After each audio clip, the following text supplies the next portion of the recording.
मी हबप मीरा रामचंद्र बोंगे, गवळीवस्ती दमाणी नगर।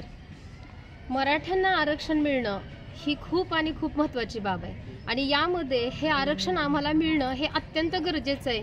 मी मराठा आहे, माझ्यासोबत लाख मराठा आहेत। तर हे आरक्षण इतकं गरजेचं का आहे? कारण आतापर्यंत ही आमची तिसरी पिढी आहे।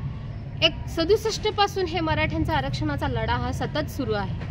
तर आता या तिसऱ्या पिढीपर्यंत हे आम्ही इतकं वेट करायचं, इतकं थांबायचं, हे आता आमच्या बुद्धीला हे पटणार नाहीये। तर स्वराज्याची निर्मिती शिवाजी महाराजांनी केली। आता या ठिकाणी खरं नव्याने स्वराज्य निर्माण करायची वेळ येऊ नये, तेव्हा मराठ्यांना आरक्षण जर नाही दिलं तर आम्हाला कुठले नेते माहित नाहीत, कुठले मंडळी माहित नाहीत, कुठलंही राजकारण माहित नाहीये।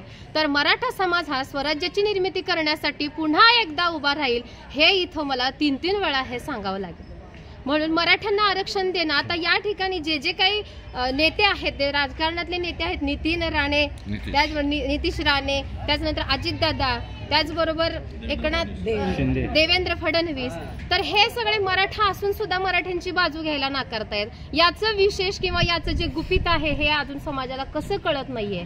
ही गोष्ट इतकी काय म्हणतात, इतकी निर्लज्जपणे अगदी हे असे कसे बसलेत, हे आता कुठेतरी आम्हाला आता सहन होणार नाहीये। आणि मी पुन्हा सांगेन की स्वतःच राज्य जर आम्हाला निर्माण करायची वेळ आले तर हा मराठा समाज मागे पुढे पाहणार नाही, मागे पुढे पाहणार नाही, मागे पुढे पाहणार नाही। आज काय तुम्ही घोषणा दिलेली आहे, तर हातात बांगड्या